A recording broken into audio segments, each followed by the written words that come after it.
히말라야의 서린 괴물 예티. 미스터리 관련 TV쇼나 영화에서 심심찮게 예티에 대해서 보거나 들어본 적이 있으실 겁니다. 예티는 아시아의 히말라야 산맥에 서식하는 것으로 알려진 유인원과 유사한 괴생물이죠. 그동안 예티에 대한 수많은 증거 자료들은 항상 사람들의 가슴을 뛰게 하였습니다. 목격담이나 사진 그리고 영상 등 많은 증거들 중에 예티의 발자국을 촬영한 사진은 충격 그 자체였죠. 민속학자들은 예티의 기원을 곰이나 야크와 같이 잘못 식별된 동물들로 설명합니다. 또한 예티는 흔히 북미의 빅풋과 비교되는데 두 괴물 모두 유사한 신체적 묘사를 가지고 있기 때문이죠. 예티의 생김새는 흔히 갈색 또는 흰색 털로 덮여있고 두 발로 걷는 거대한 유인원과 같은 생물로 묘사되며 크고 날카로운 이빨을 가지고 있고 때때로 사람도 잡아먹는다고 하죠. 일부 목격자들은 예티의 크기를 대략 2m 정도로 묘사하였습니다. 과거 예티의 목격담. 예티의 목격담이 폭발적으로 증가된 시기는 20세기 초였습니다. 그 당시 사람들은 히말라야 주변 산을 등반하기 위해 많은 시도를 하였다고 하죠. 그로 인해 등반을 하면서 이상한 생물이나 이상한 발자국을 봤다는 보고의 빈도가 증가하였다고 합니다. 1925년에 사진작가이자 왕립지리학회 회원인 톰바지는 제무빙하 근처 약 4,600m에서 생물체를 보았다고 쓰고 있습니다. 톰바지는 1분 동안 약 270m의 거리에서 그 생물을 관찰했다고 썼습니다.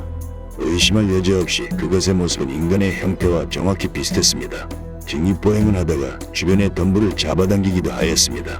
갑자기 검은 형체가 하얀 눈밭에 나타났고 제가 아는 한 옷을 입지 않았습니다.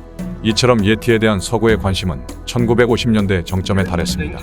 1951년 히말라야 산악인 에릭 시프터는 에베레스트 산을 등반하는 동안 해발 약 6,000m에서 눈밭에서 남겨진 알 수 없는 자국들을 보았고 이를 사진으로 남겼다고 합니다. 어떤 사람들은 그것들이 예티의 존재에 대한 증거라고 주장하였지만 다른 사람들은 그 자국들이 그저 평범한 동물들의 것이며 눈이 녹아서 왜곡된 것이라고 말하였죠. 1959년에는 텍사스의 석유사업가이자 모험가인 톰 슬릭의 원정대 중 한 명이 예티의 것이라고 추정되는 배설물을 수집했습니다. 해당 배설물은 추후 분석을 통해서 분류할 수 없는 기생충이 발견되었다고 하죠. 또한 인도 육군 등산 원정대는 마칼루 베이스 캠프 근처에서 거대한 크기의 신비한 예티 발자국을 발견했다고 주장했습니다.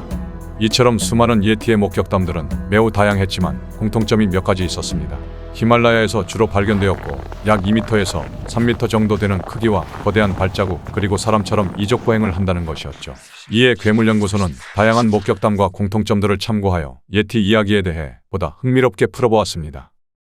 1943년 겨울 히말라야 에베레스트. 젊은 산악인 제이든을 포함하여 여기 이 세 명의 일행들은 에베레스트를 등반하고 있습니다. 어렸을 때부터 제이든은 산악인이었던 자신의 아버지의 영향으로 자연스럽게 산에 대한 호기심을 품었죠. 제이든의 아버지 로널드는 산악인들의 꿈인 지구의 지붕이라고 불리는 에베레스트를 등반하기 위한 계획을 세우고 있었습니다. 몇 달 후 등반을 위한 모든 준비를 마친 제이든의 아버지 로널드는 에베레스트로 향합니다. 제이든의 머리를 쓰다듬으며 그동안 엄마를 잘 지켜달라는 말과 함께 말이죠. 이것이 제이든과 아버지 로널드와의 마지막 추억이었습니다. 로널드는 에베레스트 첫 등정을 목표로 북벽에 도전했으나 실종되었죠. 이후 몇 년 동안 제이든의 어머니는 에베레스트를 등반하려는 산악인들을 수소문하였습니다. 그 이유는 로널드의 시신이라도 찾아보려고 산악인들에게 부탁을 하기 위함이었죠. 하지만 아무도 부탁을 들어주지 않았습니다. 그도 그럴 것이 자칫하면 목숨까지 잃을 수 있는 에베레스트 등반을 하며 시신을 수색할 여유는 없었기 때문이죠. 이때 제이든의 나이는 고작 14살이었죠. 아버지는 밤마다 제이든을 끌어안고 산에 대한 이야기를 해주었습니다. 그리고 제이든이 어른이 되면 어머니와 같이 한 달 동안 산을 등반하며 여행을 가보자는 약속도 했었죠.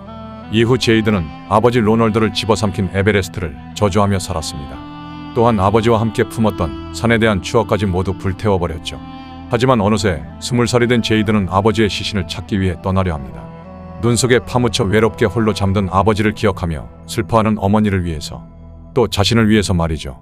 허나 어머니 크리스티는 극구 반대하였습니다. 에베레스트의 눈폭풍에 자신의 아들까지 잃을 수 없었기 때문이죠. 크리스티는 제이든의 따귀까지 때리며 말려보았지만 이미 확고한 결심을 세운 그를 멈출 수 없었습니다. 제이든은 결국 아버지가 에베레스트로 떠나기 전 남겨놓은 등반 계획이 담긴 수첩을 손에 쥐고 네팔로 향합니다. 아버지 로널드의 등반 경로를 따라 에베레스트를 오르고 있는 제이든 일행.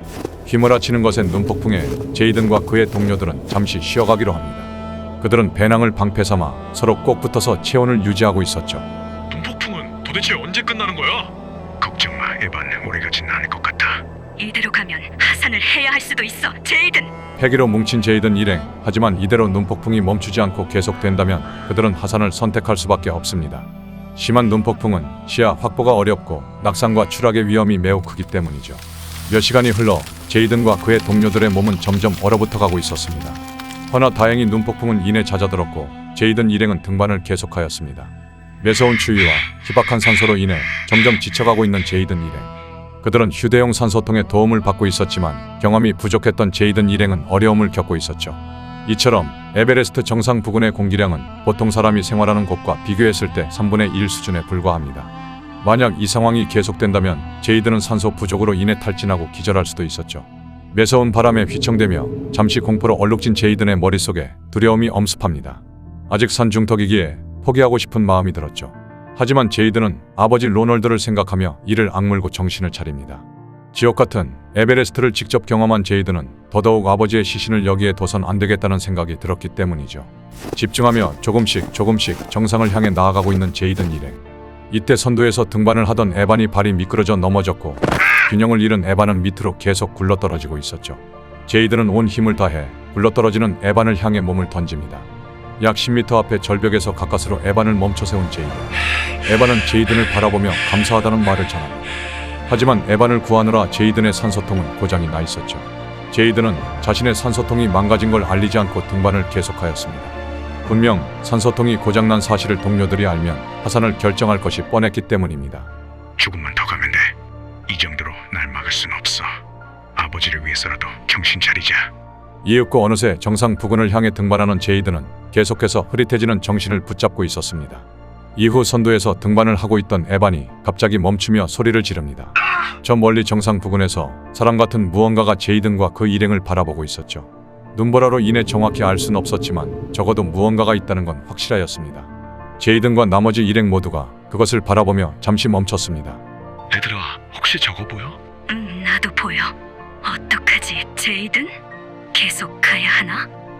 뭔지도 모르는 것 때문에 하산할 순 없어. 직접 확인해보자. 조난된 산악인일 수도 있잖아. 사람 같은 무언가와 제이든 일행과의 거리는 약 300m였습니다. 제이든은 아버지를 떠올리며 조난당한 산악인일 수도 있다고 판단하여 눈보라를 헤치며 나아가고 있었죠. 이후 자신들을 바라보는 미스테리한 물체와 30m쯤 가까워졌을 때 선두로 나서고 있던 에반이 갑자기 소리를 지르며 주저앉았습니다. 에반은 아연실색하며 그 자리에 얼어붙어 있었고 이에 놀란 제이든과 다른 일행은 에반에게 달려갔습니다. 그리고 제이든은 말도 안 되는 생명체와 조우합니다. 히말라야 서린 예티. 예티의 이름은 티베트어 야테에서 왔다. 티베트어로 야는 바위를 뒤에 태는 곰을 가리키는 말이며 한자로 서린이라고도 한다. 지구상의 다른 지역에서도 유사한 존재들이 보고되고 있다. 예컨대 북아메리카의 빅풋 혹은 사스카치 또는 인도네시아의 오랑 펜덱 등이 그것이다. 사람들의 목격담에 의하면 예티의 키는 대개 2m에서 3m에 이르고 몸무게는 200kg 이상이며 발 크기는 43cm에 이른다고 알려져 있다. 일반적인 오해와는 달리 예티의 털은 흰색이 아니다. 21세기 목격담에 따르면 예티의 털은 갈색, 붉은색 또는 검은색이라고 한다. 또한 사람처럼 허리를 곧게 펴고 이족 보행을 하는 것이 큰 특징이다. 예티는 덩치에 맞지 않게 겁이 많고 인간과 접촉하는 걸 극도로 꺼린다고 한다. 허나 자신의 영역에 발을 들이는 순간 가차없이 공격하고 죽인다. 이에 얽힌 이야기 중 예티는 히말라야에서 산악인들이 산에 오르지 못하게 방해한다는 전설이 있다고 한다. 예티를 마주한 제이든 일행은 두려움에 떨며 어찌할 바를 몰랐습니다. 그 괴물은 분명 고릴라처럼 생겼지만 투벅투벅 걸어오는 모습은 영락없는 사람이었습니다. 거친 숨소리를 내뿜으며 예티는 제이든 일행과 불과 10m 거리에 서 있었습니다. 실제로 야생에서 맹수를 만나면 고도로 훈련된 전문가가 아닌 이상 일반인들은 너무 두려운 나머지 도망을 치지도 못한다고 합니다. 이렇게 예티를 마주하고도 도망조차 못 가고 있는 제이든 일행. 이내 예티는 산이 떠나가라 소리를 지르고 몸을 이리저리 휘두르며 위협을 합니다. 그 모습에 너무 놀란 에반과 나머지 일행들은 살아야겠다는 생각에 뒤도 돌아보지 않고 도망쳤죠. 제이든은 도망치는 일행을 뒤로하고 계속 멍하니 예티를 바라보고 있었습니다. 그 순간 제이든은 충격적인 것들을 목격합니다. 포효하는 예티를 뒤로 그 괴물의 집으로 보이는 동굴이 있었고 근처에 6구에서 7구 정도 되는 사람들의 얼어붙은 시체가 있었기 때문이죠. 제이드는 직감적으로 아버지 시신이 저기에 있을 것이라는 생각을 합니다.